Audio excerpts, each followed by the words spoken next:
Okay, welcome everyone to the Fine Art of Printmaking, a talk with Carolyn Muskat of Muskat Studios. We're so excited to have Carolyn here with us this evening. If you don't know, this series is part of an exhibit we have at the library going on right now called The Fine Art of Prints and Printmaking, which you can visit on Wednesdays at the library from 2 to 3 or make an appointment for your own special tour. So please come see our exhibition. And I also want to say that this program was sponsored and paid for by the Malden Cultural Council, a local agency which is supported by the Mass Cultural Council, a state agency. So we very thank them for their continued support of our art program. And we hope you'll all join us next week for a talk with Liz Shepard, again, part of our printmaking series. And that will take place next Wednesday at same time at 6:30. So just to tell you a teeny bit, we're very excited to have Carolyn here. I'm going to let you talk a little bit about your work, and but we know that she's known nationally, internationally, has had solo exhibits, Irving Art Center in Dallas, Texas, and Hanoi, Vietnam, which sounds very exciting. And she is a master printer, and so we're very excited to have her here tonight. So I'm going to now turn it over to Carolyn. Thank you again. Thank you. I'm going to start with things. If you have questions, feel free to either ask or pop them in chat. Someone will notice and we will answer either as we go or float them along. There will be time at the end to also ask questions about anything, and I can flip back and forth. I have prepared a slideshow for everybody, and we're going to go through that. As Dora said, I am artist who works primarily in the medium of printmaking.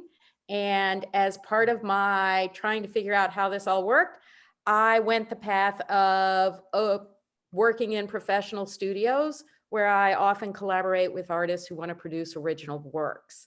I'm kind of think about it as sculptors. Not every sculptor has a foundry in their backyard. They go to a facility that has equipment and materials and expertise to help them do their project.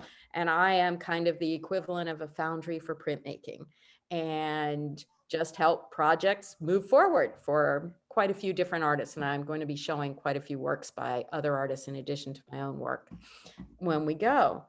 All right, if everyone gives me a moment, I just want to double check here. Yep. I am going to share screen. Whoop. I have to pop there. And let's go with the desktop. All right, and let's go there and view slideshow. All right, I'm going to ask Dora, can you see Yes. the fine art of printmaking? I can indeed. You got it? Got it. It's always good to double check. All Yes. right. Now I'm going to start this off because you have an exhibition of prints at the library, which are a range of different things. And what I'm going to do is just go through a couple of different types of printmaking. Sometimes people know what types of printmaking there are. Sometimes they do not. And it can be a little bit challenging. So we're going to just run through these a little bit. And these are courtesy, these images, I did not do these. These are courtesy of a book called Printmaking Techniques by Julia Ayers. And yes, I just borrowed them. So I want to give them credit. They're nice, clear images. Relief images, you have a block of wood. These are your terms like woodcut, wood engraving, lino cut, linoleum. You cut away what you don't want to print, you ink it up, and then you put paper on it and rub the back and you have a print. It's basically making a rubber stamp only out of wood or linoleum or types of rubber and all sorts of different things nowadays. So those are your relief printmaking. Then we have, why is it not? Oh, there we go. Intaglio. Now this is the opposite of relief. And so instead of inking the surface, you create pits, lines, and grooves. And if you look at A, there's a little bit of a gouge there. That's what holds the ink. And then you wipe the surface clean. You put, for B, a dampened sheet of paper on top, and you run it through a press that looks like a pasta maker on steroids. And it just forces the dampened paper fibers down to pick out that ink that's in those recessed pits, lines, and grooves. So the deeper the pits, lines, and grooves, the more ink it holds, the darker the line or the tone is. All right. And these terms are etching, engraving, aquatint, soft ground, mezzotint. These are all forms of intaglio printing. Collograph, they're all forms of intaglio printing. Lithography is near and dear to my heart. That is my specialty.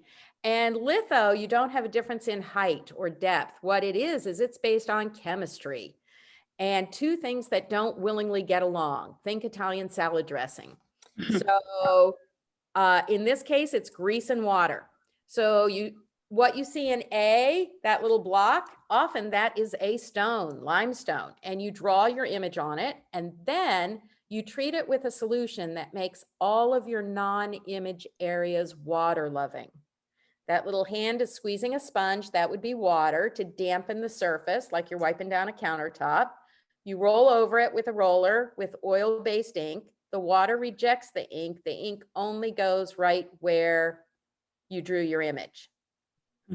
You sponge it, you roll it, you sponge it, you roll it. It goes through a press where there's a bar that's in B, would come across and create quite a bit of pressure, and then you get a print. See, all sorts of fun things here. Screen printing also goes by serigraphy. And this is, in general, is a stencil process. So you have a mesh that is stretched around a screen, similar to what you see in A. And what you do is you block out the parts you do not want to print with a stop out. Your paper goes underneath. You look in B and you have a little squeegee and you force that ink through that open mesh of the screen.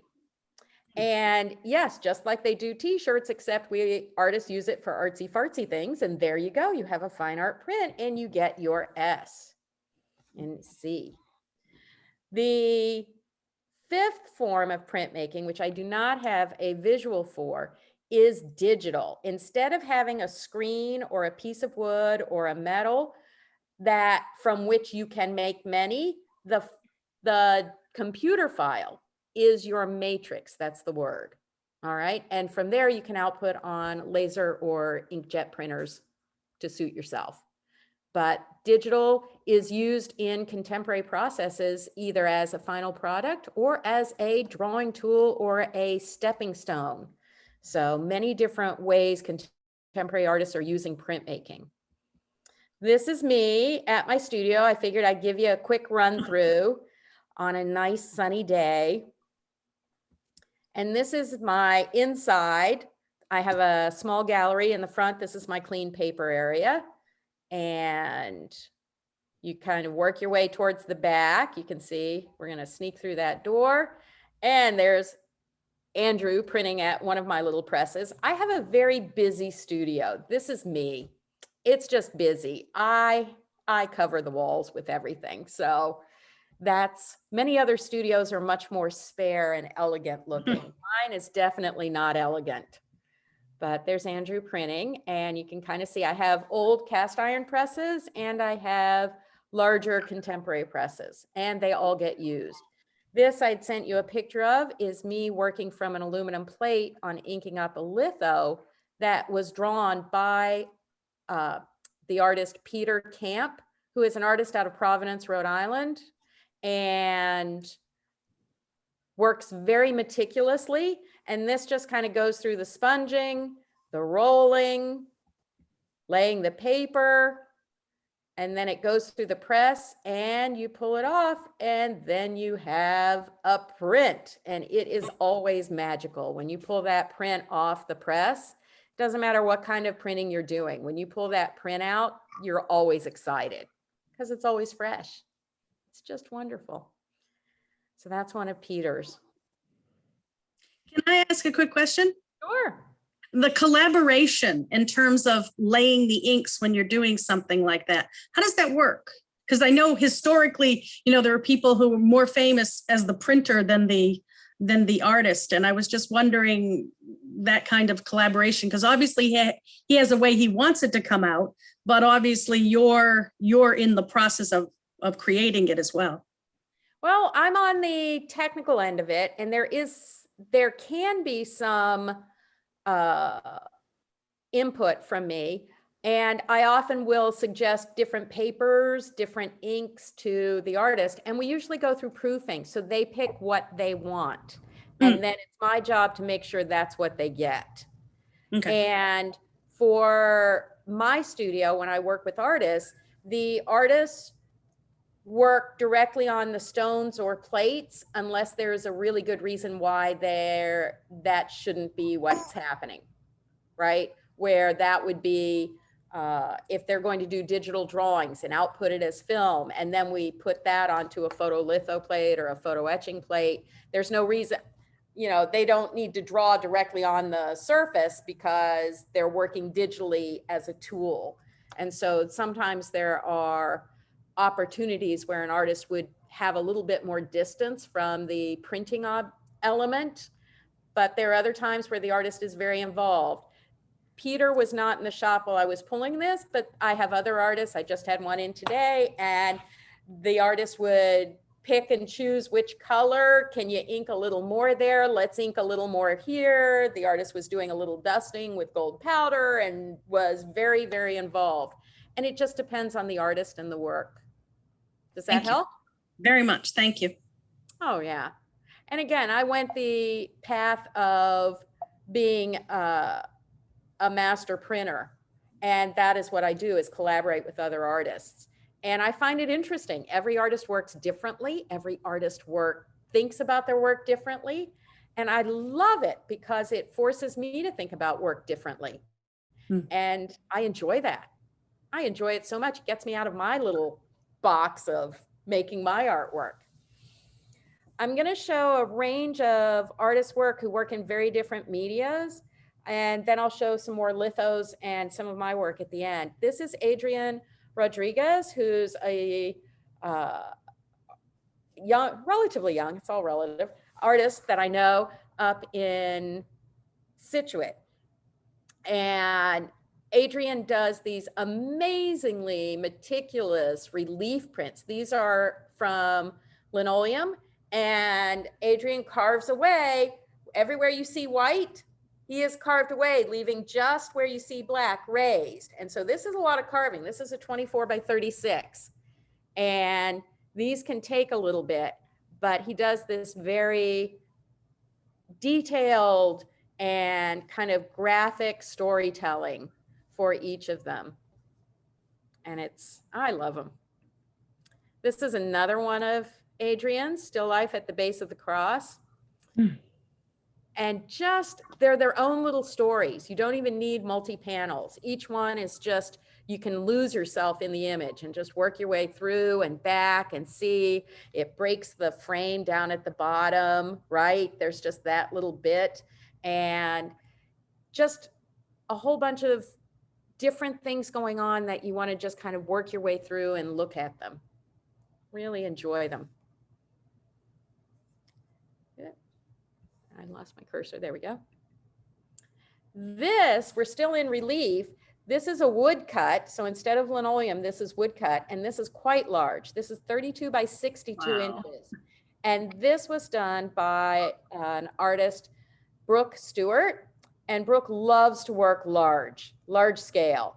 And this is based off of Market Basket grocery stores.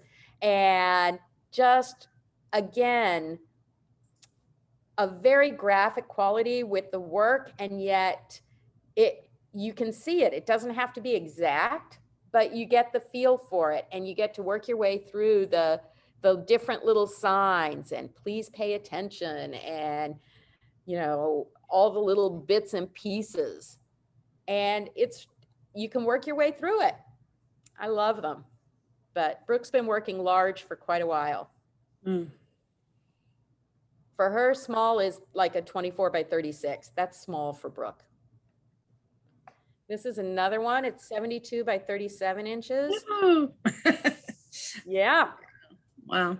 And this is actually on handmade paper that she made from basketball jerseys. Brooke went through her undergrad on a basketball scholarship. And as a female athlete, ran into all sorts of stuff and is an amazing, talented artist, and got her MFA from the museum school here in Boston and worked on this, but made the paper for it also. So some artists really off the deep end and really work on all aspects of it.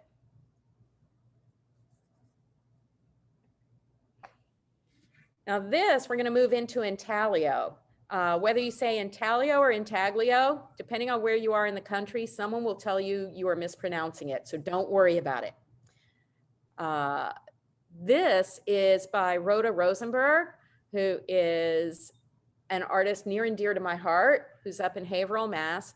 And this is a carborundum intaglio. So what Rhoda has done with this is, instead of having a surface and chewing down into it, she's actually started with the surface and built it up a little bit using carborundum, which is a grit, and glue. And that grit and glue in various amounts will grab on and hold that ink and becomes that lower level. So she's basically creating the higher levels and different things and surface that will hold the ink. And this has a beautiful richness. I hope you can see that. Bubby's bag based off of her mother's bags, and just the silhouette of it. It holds so much ink. It's one of the joys of intaglio prints, is because of that depth. You get an embossment when it goes through the press, and you just get that physicality of the black, you know, of the saturation of ink that you don't get in any other medium. Really beautiful. This is another one of hers, and this is a carborundum. She does a lot of it with sheen clay. Now, sheen clay, you might run across this, is when in printmaking, you're gluing a thin Asian style paper to a heavier backing sheet. Okay, so think of it as collage for printmakers. Okay. But if it's in printmaking in general, thinner sheet, heavier backing paper, it's sheen clay. And that can be done before, during, or after printing. And contemporary artists use it so many different ways. If you go back, historical artists, often it was just a sheen clay for the whole image, because paper was expensive, and the good paper were the thinner Asian style papers. The heavier papers were beginning to be made with wood pulp, and it just wasn't as nice a paper. And so you'd use the thinner, higher quality paper and then glue that while you ran it through the press to a heavier backing paper.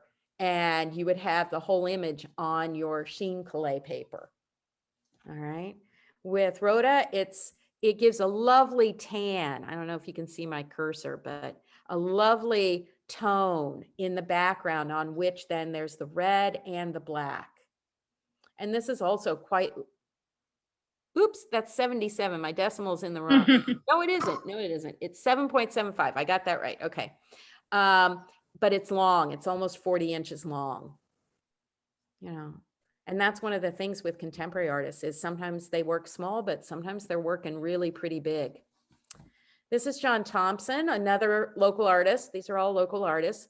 And this is a woodcut. Now, John doesn't worry so much about doing additions. He does do them occasionally, but often what he'll do is he uses and reuses either his woodcuts for different layers on different prints, or his screen prints, and he mixes and matches. So it's not, oh, it's going to be just this one thing. It could be the orange in the background here. That could show up in 8 other pieces over the next 10 years. because it might be a different element and inked differently in a different color and used in a different way. So it's not always just where everything is just for that image. It could be used as basically just an element. It's a tool in the artist toolbox to make marks, to make images, to create things they want to communicate visually, right? This is one that is an intaglio and has some spit bite there and some etching, and is just a beautiful, beautiful print. And this is actually a relatively small one, 18 by 14 inches, but it has that beautiful softness to it. And that's something that spit bite can do for you. And that's just a unique method in intaglio to create softer, more painterly tones. And so the red here, some of that comes from spit bite. It's just beautiful. And we have one more because I asked for 3 because I was looking. You're going to get a lot more screen prints from Liz next week. I'm sure of it, because Liz is a master at screen printing and etching. So you're going to get a lot more stuff there. But this is also a screen print. And again, John saves a lot of his screens. He has quite a few of them, so he can pull them out and use them over and over and over. And they become subtle undertones for some pieces. They can become very dark, graphic, compositional elements. And his work evolves and just keeps kind of growing, and often will end up not with an edition, which is a set of prints that all look the same, but will be maybe just a series of prints that look like they all came from the same work session, even if they took months to do, right? And that's, again, something that's wonderful about printmaking is you can mix and match your matrices. You don't have to just do it for editioning. He's a young artist, Patrick Casey. This is a relief print, and Patrick works with a lot of reduction, where it starts with one layer and then carves away more, prints it again, carves away more, prints it again, and keeps going until there's not much left. And that's usually the darkest color. Not always, but usually. And this is what this one is. And he just does beautifully intricate work that just is lovely and are about kind of different moments and spaces. This series is about that. And then I have one more by Patrick that I think, actually, I wanted to check, is screen print and relief. And I didn't put that in, my bad. And this one is just amazing to see. It just kind of, it really pushes your eyes. It is just crazy. It kind of makes you want to make sure you're not listing a little bit in any direction with all the movement, right?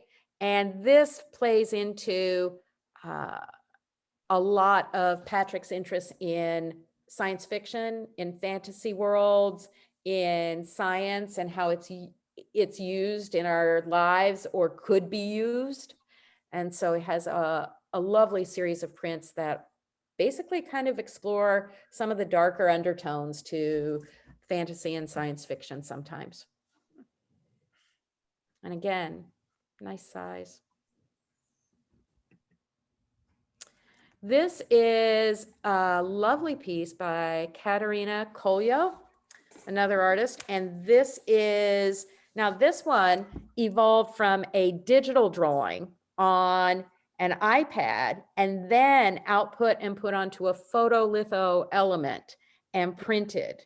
And this was printed on kitakata paper, which is a handmade Japanese paper. It's very thin. It absorbs the ink beautifully. And this one is a bleed where you don't see a white border. Some of the others have been bleeds also. So you don't always get that border. The image goes to the edge of the paper and kind of keeps going, theoretically, right? So, and this one is 3 different layers. In general, when you look at printmaking, if you see more than one color, in general, each color is on a separate printing element, and the artist has registered them when they go to print them so that it lines up the way the artist wants it to line up. So there's a lot of craftsmen, a lot of craft that goes into making things come out the way you want them to. Can I ask, how many plates would this be? This was 3. Wow, okay. I know we have some Frank Stella and they're like 16 plates to get a print. So it certainly can, I'm always amazed that they're so exact when you're working with different plates. And that is where sometimes having a master printer giving you a hand can help with that little pesky detail of registration sometimes. Mm-hmm.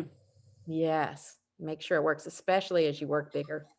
So registration, if I can just ask, is the where you put them exactly in the same place each plate time, right? Okay. Mm-hmm. So that you have some sort of system so that when you move from one matrix to another, that the image is in the correct location relative to the paper when you go to print. And that can range from something as simple as pencil marks to something as complex as a punch system with holes so it like really locks it in. It can run the whole gamut. This is a smaller litho, but it's one I really love. This is also actually a 4-color. It doesn't seem that way, but this is a 4-color litho that I did with Candy Nartonis.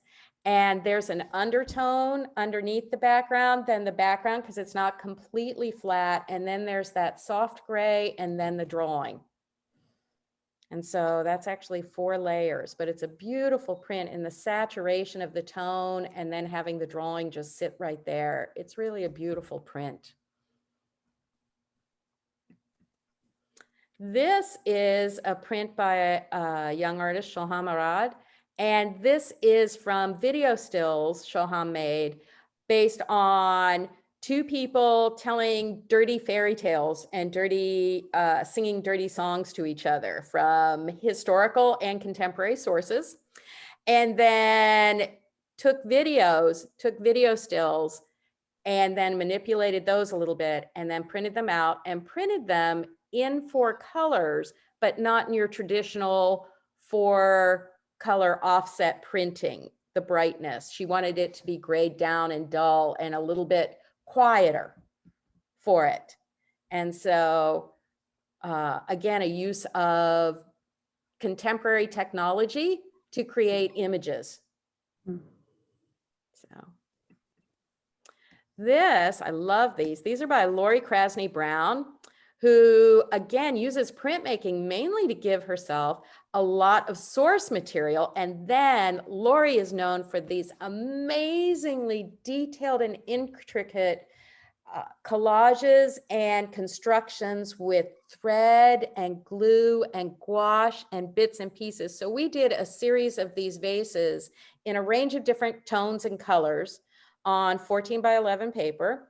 And it was, I think she ended up with over 20 very different vases, where some she cut out, glued onto other things, glued things on. You can see there's often a lot of texture, dimensionality to her work. And it really, with several of her other pieces, moves into sculpture. And they're just exquisite, like little jewels. This is by John Cartledge, who is an artist in central Massachusetts, who uses rabbits instead of humans. They each have their own personality, very much so, but it takes away a little bit of the identification of it and makes it another world. And Jonathan's work is really about so many different science discoveries in all the different scientific fields, and how that all has created a world and different things that have happened and what happened after this discovery to this. And so they're really an ongoing series that he works in lithography, but also works in screen and woodcut and etching. Works in all of them, back and forth. But this is a litho. It's a beauty. Roberta Delaney. This is an artist I've done a lot of work with over the years. And it's just, I like this because it's just one color, not necessarily tightly representational, just a very aggressive. And for Roberta, this is actually a fairly contained image. Often they really get going with the mark making. And that's one of the joys of litho, is you can do that. This is by Madhu, and whoops, I had an extra O there. Whoops, but beautiful image, small, 10 by 10, saturated reds, just beautiful. This is by Jenny Hughes. And these can be on a range. In this studio, we do specialize in lithography. We do some relief, but we really do 90% litho. And some of the artists like to work on stones, some like to work on plates. This was a combination of stones and plates. Just depends. This is by Cynthia Maurice, and it is from about 5 different plates that all got printed in different inks and overlapped, etc. So it wasn't printed in an edition. It was similar to how John Thompson works, where you just, let's take different drawings, different plates, and mix and match and see where we end up. And see if you end up with an image you really like. Won't know unless you experiment. And so with Cynthia, we do a lot of experimentation with her drawings. This is Tanya Softich. She is an artist from Richmond, Virginia. And this is one of a series of 4, just beautiful, on a handmade Asian style paper from Thailand. And this is 7 colors in 5 layers. And it's just a beautiful print. And again, bleed, it just goes to the edge of the paper. Has a beautiful softness in the background, yet you can get that detail and the saturation. One of the many joys for me of litho. Love my litho. This has monoprint and hand coloring with it by Prilla Smith Brackett, and it was printed on a blue paper. So again, it doesn't have to be very traditional this. They can then be mix, match, different things, turn things around. And Prilla also works with many, many plates all going at once, and just experiment with, let's try this plate on this one and that color, and then we'll change it out again. So in contemporary work, it really runs the gamut on how artists use printmaking to create their work. These are going to be some of mine, so we're kind of headed down the home stretch. Sometimes my work is very detailed. This is one of them. And other times it gets a lot more painterly. You'll see a couple of those. It just varies depending.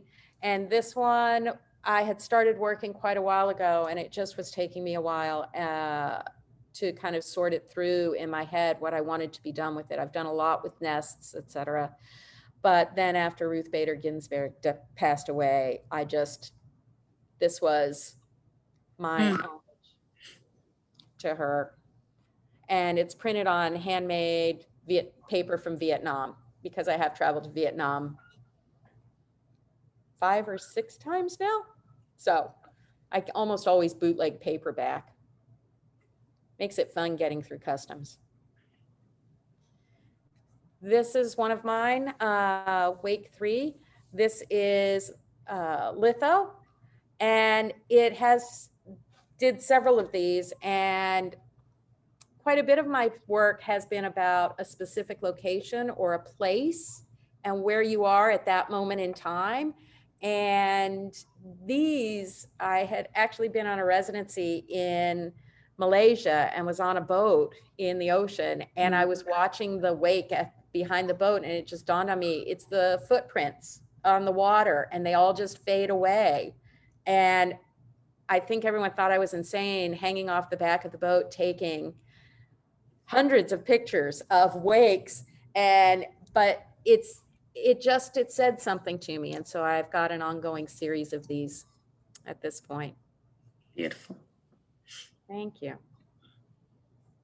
I also do some woodcut. This is one of them. Sometimes most of my woodcuts are a little bit fussy, but this one, again, over COVID, was just thinking about the fact that there are so many spaces that are empty these days in our lives where we had to separate. And so this one was about that sense of space and quiet during COVID. So little echo of your Japanese woodcuts there with the blend at the top, just a little bit. This is another litho I did. And again, between some of the trees where the roots wrap around or the water with the disappearing ripples just fading away.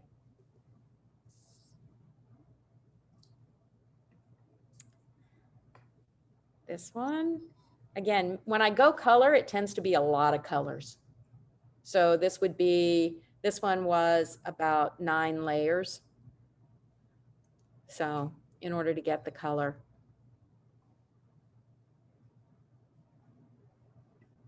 And there you go. We'll do that and see my lovely desktop. So there you go. So you kind of have an intro to a range of different printmaking and what's quite a few contemporary artists are doing with it and how they handle it. Some people black and white like Brooke Stewart, and others are using it to mix and match cross media. I mean, I showed you John's and they were a woodcut and a screen and an intaglio, but John often mixes and matches back and forth. There'll be a screen with a woodcut and throw some intaglio on and maybe some sheen collé. And contemporary artists are really just utilizing printmaking for what it can do for them and not necessarily feeling constrained by what they think the medium can do. And they're just pushing those boundaries, whether it's in methods or scale or what you then do with it. And you'll see that with Liz's work next week. So I certainly have a couple questions, and I hope the other people attending will come in. I'm going to thank you so much. That was wonderful. And I think we all learned a lot about the process. I think mentally it's interesting because I'm wondering if you feel like the word print has come of age, i.e., we used to think print as maybe a duplicate of some, like someone's printing multiple copies of their work. And now the print is actually the original. So because again, it may be that they're playing with it. It may be collage later, like those wonderful vases. So the print is really part of an original piece. Do you think that that's, I know when Frank Stella talks about his prints, he talks about them as original pieces because push and pull with the printer and with what's going on. Can you talk a little bit about how you think that? All right, so you have one thing about printmaking. Every form of printmaking at some point has been used for commercial application. Every form, sooner or later, at some point in history, it was used for commercial purposes. And with commercial purposes, you often are looking to duplicate an existing something, whether it's a playing card, whether it's a poster, whether it is a sheet of music. And so you're looking at using printmaking as a duplication process, right, of something that already exists. When you start playing around with artists, you can have, the issue is, in my mind, original editioned prints. You also can have reproduction prints. The term print, a print is a print is a print, whether it's an original or a reproduction, It's the qualifier for it. And for a lot of artists, some of them like to reproduce a pre-existing piece of artwork. And that could be limited or unlimited. That's up to the artist, but that's a reproduction of an existing piece of artwork. For many of us who are artists who work in printmaking a lot, the prints themselves, whether they are singles or they are in an edition, are original, because if you like the work, it doesn't exist in another medium elsewhere. And because many of your pieces are constructed from many different elements, it's not the original. In other words, when people say, oh, the plate must be the original, it's like, well, no, because the plate, you don't want that. It's not that you don't want the plate, but what you're hoping to get is, what does that look like when it's inked and it's on the paper? That is what you get. And that can be as a multiple. If you had sextuplets, would you say the first kid was the original and all the rest were copies? You know? Yeah. So it is, the question is your work an original or is it a reproduction of an existing piece? For me here in the studio, when I work with artists, if an artist contacts me and says, oh my gosh, I've got this great painting I did, and I really would like to make a limited edition reproduction, a print of it. And for that, I'll redirect them to other studios. We don't do that. We work original.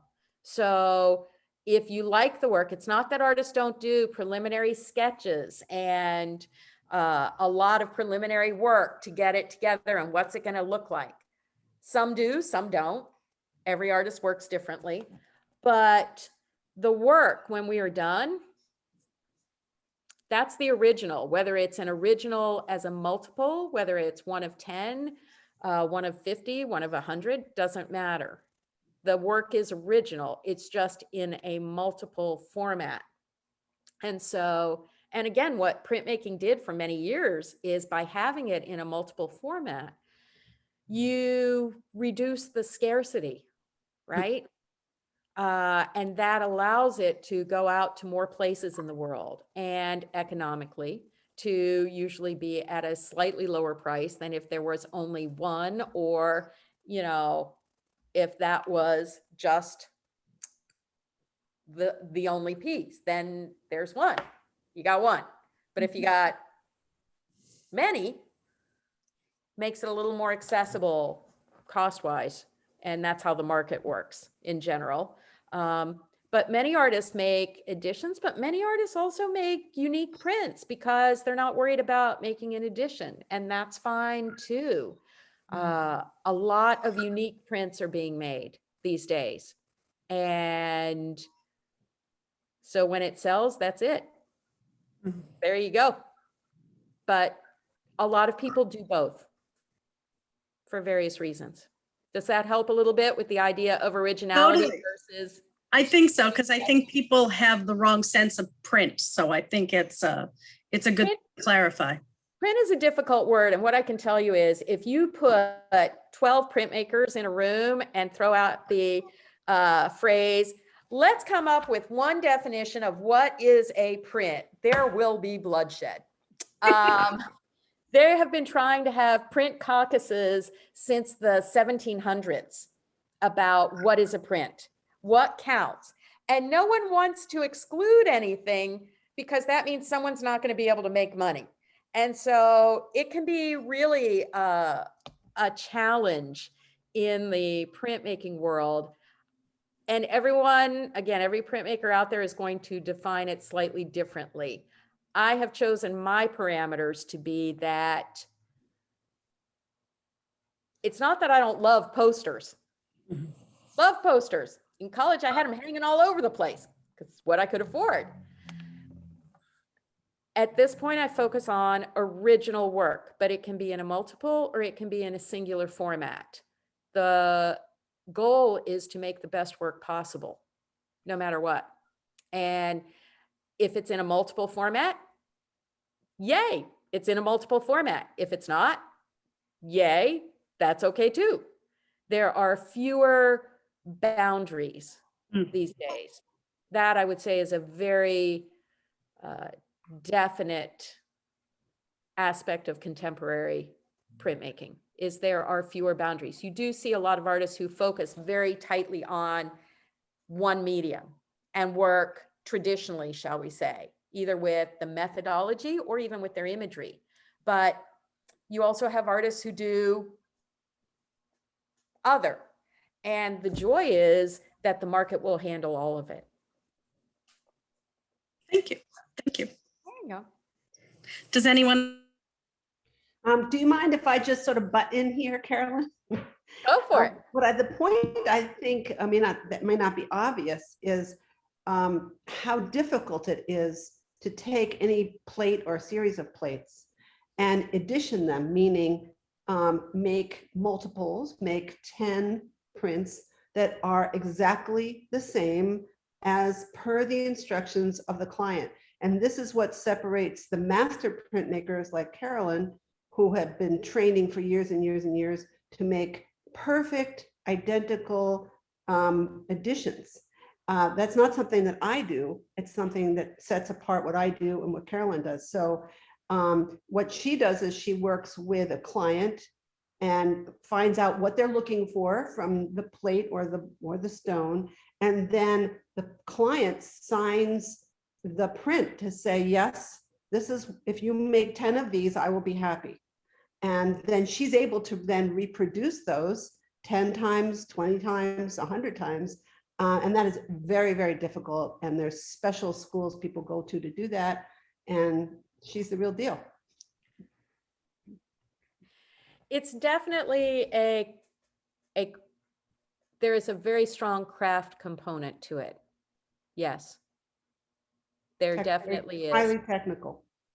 And when you see prints by Frank Stella or Chuck Close or these people, and it says, 100 colors or something, they didn't do that. It was the master printmaker like Carolyn Muskat who actually made that happen, so that when you see the edition, the first one looks exactly like the last one, because sometimes that's what you want. Can I ask a question? Sure. It's timing. It's and I know it's gonna, each one will be different, but how long would you then take to make those 10? Do you make 30 and you like 10 of them? Do you have to, like, is there, I'm guessing I'm just like the nuts and bolts of it. Like, You want to know what my oops factor is? and How many you throw away? yeah, I guess it's does, or even if you're just not making not making quantities, but if you're making an original one, when are you satisfied? How many times do you have to do it until you're satisfied? Okay, there's my work, and then there's when I'm working for an artist. With my work, it's when I look at it and say, I think that's it. And yes, I can match that. With an artist, it's when the artist says, that's it.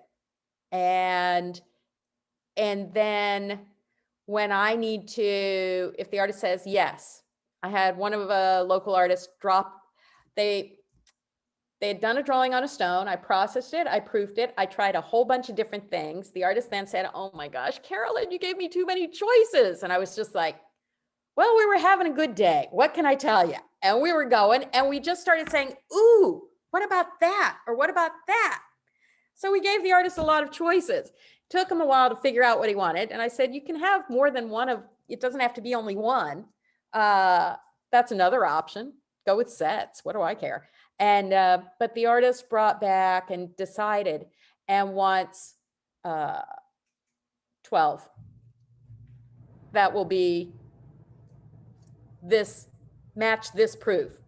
And you keep like, you keep like notes of how you got that particular one, and then each time after that? I keep notes from proofing. Oh yes. I have, just on what I was taking notes today, hang on.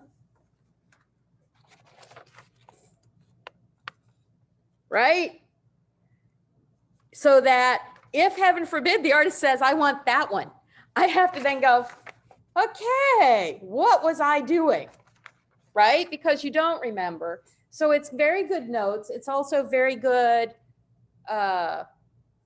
ingrained habit of making. I hold a roller a certain way. I put a certain amount of ink on. I also have developed an eye and a sound and a feel for how much ink is there. And in general, I'm sure there are printers out there who are much better than me. However, I'm really not too bad. And my oops factor in litho is about 15%. So if I know I need those 12, I'll probably have one oops. I'll give myself an extra sheet of paper for an oops. And maybe a second one, and I should hit the 12 without a problem. Yeah. If you're doing a very complicated, multi-layer, multi-color, difficult registration, blended rolls, 2 different rollers, standing on your head while you print, whatever it is, then you give yourself that 15% plus a few. You have to also look at what's the complexity of the project, and during proofing, how challenging was it to proof? If it proved pretty straightforward, then you go, well, I can probably print this pretty straightforward. If it was a pain in the butt to proof, then I should maybe give myself a few extras just in case. So, yeah, but the idea is that I should hit it. That's why they're working with me. And that's why you're a professional. Well, it is how I've been running the shop for 27 years now. And I have worked with a lot of artists, and we've done a lot of different types of projects, from sculptural to traditional prints to artist books to you name it, all different things. It's an adventure, right? Yeah. Fascinating. Let's put it this way. Every once in a while, there is something that just goes wrong. But I would say out of 27 plus 4 years before that, running another shop in San Francisco, I would say I've had 2 where the artist and I had to go back and say, okay, we got to rethink this. It isn't working. So that's a pretty good track record. That's amazing, because I keep thinking that, you know, they're not exactly sure what they want. So the fact that you can get them there quickly is also a sign of what you do. Quickly is a relative term. Yeah. I would like to say that. And there is an awful lot, as a collaborative printer, there is a lot of communication skills you need. When you have an artist, I laughed, Tanya Softitch, the one with the big red root with the little bowls, beautiful work. Love working with Tanya. And I use even now just as an example with students, because at one point she was like, we were talking color, and you're trying to verbalize something that's a visual, that's then going to be inked and printed. So you also have issues of transparency. And she's like, you know, I'm looking for that, just that right on the cusp of a pinky brown with just a hint of orange in it. You know what I mean, right?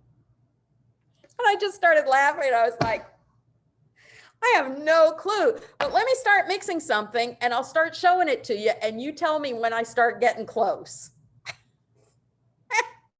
So it's that, you know, pinky brown with just a hint of orange in it under, you know, there you go.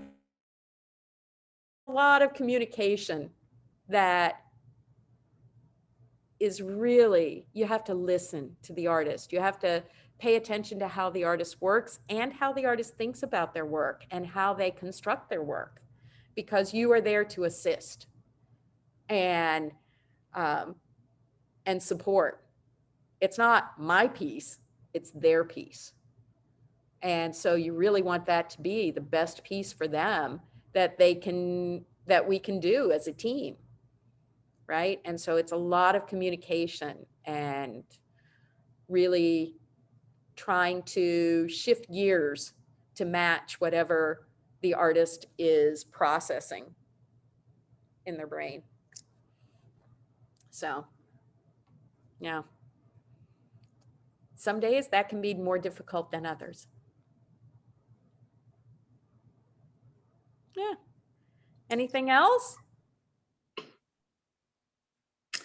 Well, I again want to thank Carolyn for being here this evening. I learned an amazing amount, and also I don't want to work that way. But I love the collaborative approach. I think it's amazing. It makes me think a lot about the prints in our collection and what was the give and take between the artist and the printmaker. And now I want to know more. So that's great. And it was just fascinating. So I'm hoping everybody shows up next week to learn more from Liz Shepherd. So we're looking forward to doing this again. And we thank again the Malden Cultural Council for their great support of this series. And we invite everyone not only to see your work, but to come see ours too. So Thank you very much. Thank you. Thank you for the opportunity, and we'll see you next week. Thank you, everybody. Thank you for coming.